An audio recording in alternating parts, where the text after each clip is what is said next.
Hello, and welcome to another episode of Momentum. I'm your host, Philip Allison. Joining us today is Jay Pryor, a 1979 alumnus in petroleum engineering and the Vice President of Business Development at Chevron. Jay, thanks for joining us. Thanks, Philip. Glad to be here today. Well, we'll jump right in. And in your role at Chevron, one of the things that I've been fascinated to learn is that Chevron has been a great partner for Mississippi State for a number of years, and we're actually working together on a new project called CREATE. Can you tell us a little bit about that program? Sure, Philip. I think over the last 10 years, Chevron has put about $4 million to work here in the engineering department at Mississippi State. And what we wanted to do is come up with a new program that kind of aligns a lot of our objectives with what we've seen some of the strengths already out of the engineering department at Mississippi State.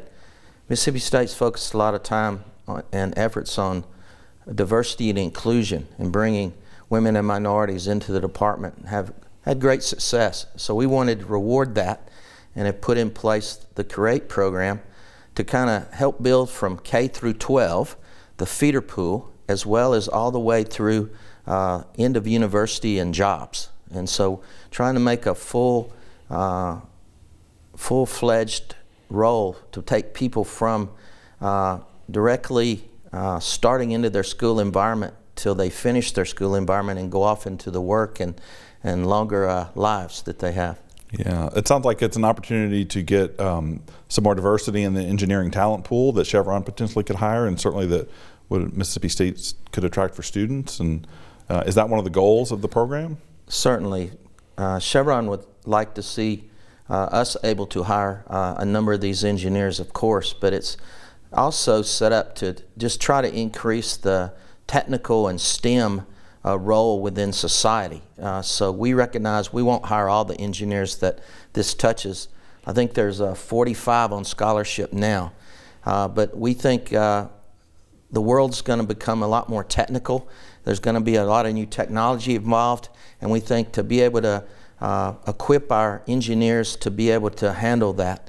It's also important to make sure we have representation from all the different minorities represented in the engineering pool.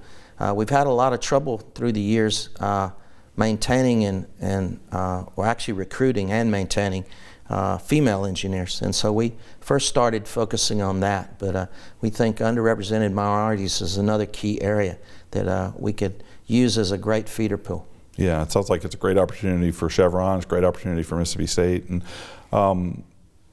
what was the kind of the impetus? I know you guys focus a lot on education and getting folks kind of in that pipeline, but what was maybe the idea behind the program?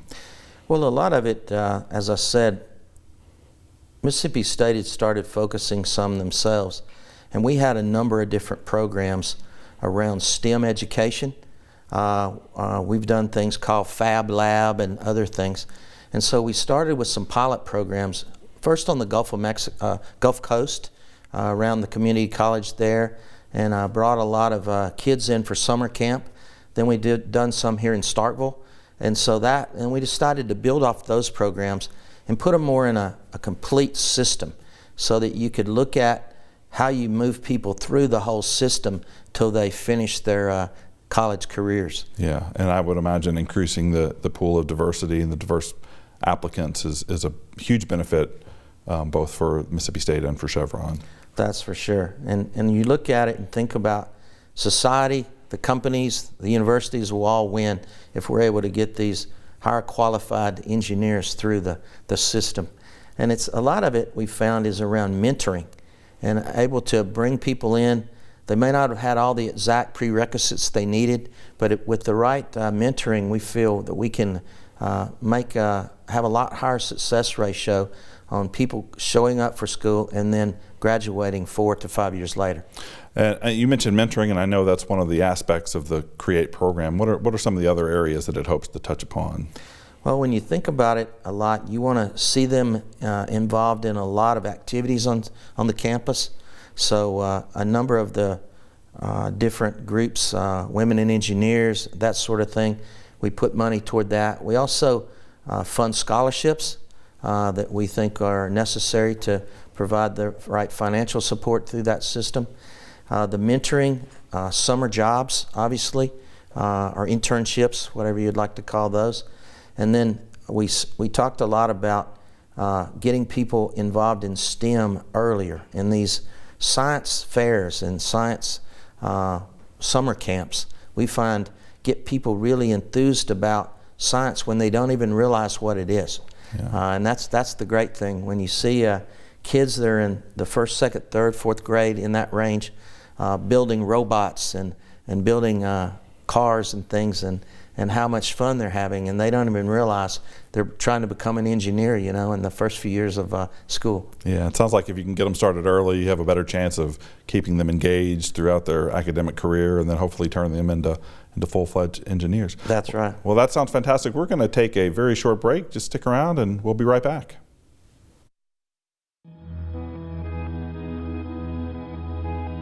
When you're the best, everyone wants to see what you'll do next. At Mississippi State University, our team of world-class rocket engineers is venturing beyond boundaries, building rockets like none before. We're launching a new era of space exploration. We've developed cutting-edge technology that's helping us build a rocket that can travel at 4 times the speed of sound. Fast? Yes. But more importantly, revolutionary. For you and for a space program that produces many of the conveniences we enjoy today. We're shaping your life in ways you never dreamed. What's next? Watch us and see. Imagine a helmet so protective that it transforms the safety of the game. We are at Mississippi State University, where we ring true. What drives you? What pushes you forward? Is it an appetite to be the best, or a calling to make a difference? For those of us here at Mississippi State University, it's both. We're designing a future where cutting-edge hybrid technology isn't imported from overseas, but exported from our own backyard. We're working toward a day when solutions to energy independence move at 0 to 60 in 5.5 seconds and are as simple as charging a phone. A day when fuel economy and environmentally friendly are viewed as less of a compromise and look more like this. For us, turning heads in the auto industry is great, but living up to the hype is even better. That's because it's about more than simply envisioning the future. It's about getting there. And here at Mississippi State, we know just the ride to take. Welcome back to Momentum. We're here with Jay Pryor. Jay, we're talking about the CREATE program, which is a partnership between Chevron and Mississippi State's Bagley College of Engineering. And from everything you've described, it sounds like a great collaboration between the two organizations. And has that been your experience, that the two areas are going to have to work very closely together? Philip, it certainly is. I'll tell you, this is a pilot program. So Chevron has a university partners program with a number of different universities around the country and around the world. And we chose to put together this at Mississippi State. We've worked real closely with Dr. Jason Keith, and Bennett Evans in the Development Foundation, and have worked up a lot of metrics and a lot of man hours put together to really understand how to measure success and to reward success. And I think we just appreciate the amount of effort they put in it. If we're successful in this, Chevron plans to use this model in other universities around the country. And it's the kind of a model of the future. And so it's, I think it's really worth the time the faculty's put in, and hopefully it'll be successful. And so it'll have some incentives built in as the metrics are met to give more money to make everybody kind of come out a little bit on the win-win side. Yeah. Well, that sounds exciting, and it's great to hear that Mississippi State is leading the way, which is something that we strive to do. Talking about your role at Chevron, you are the Vice President of Business Development. Maybe tell us a little bit about kind of what that entails. You've been with Chevron your entire career, so you've... Correct. I graduated in 1979 from Mississippi State in petroleum engineering. And so I started out with Chevron out in Colorado in drilling and production engineering. But I've moved around the world, so I've lived in Russia and Kazakhstan, I've lived in Thailand, UK, Nigeria, among other places. And so I had the opportunity to be in the oil and gas production side of the business for most of my career, and I went into the commercial side of the business around natural gas and oil sales sort of in the middle part of my career. And so it's been an interesting career. Now I look after the upstream, the downstream, and the midstream, business development, mergers and acquisitions, all the large transactions.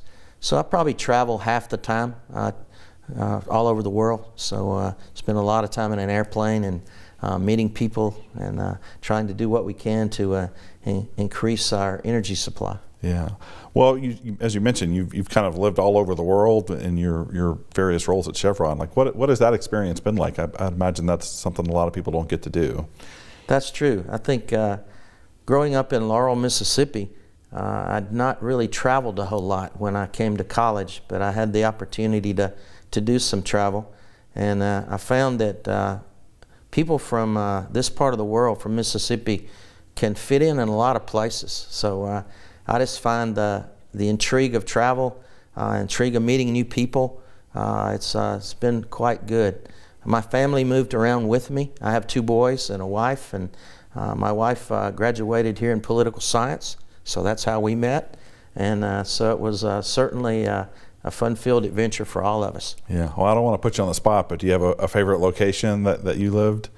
No, I think you find in each location, it's really about the people. Mm-hmm. And as you get to meet the people, and it's very interesting. So I've been in some tough places, but because of the people, it seemed to be a very good place to live. And I've enjoyed Asia and Africa. Those kind of places, you tend to get to know people better. Yeah. Well, as you mentioned, you're a 1979 grad in petroleum engineering, and that's a program that we have recently reinstated after a short time away. And were you involved in that at all? Yeah, I remember some of the discussions on whether or not we could try to restart the program. And I really appreciate a lot of folks getting together and making that happen. It's great to see the program reinstated and it's working out quite well. I've talked to some of the people that are on the advisory board, and it seems to be very strong. A lot of support by the industry as well as alumni like me. Okay. Well, fantastic. Jay, thanks for joining us today. We're really happy to have you. That is all the time that we have for today's episode of Momentum. Remember, you can follow us on social media. Thanks for watching.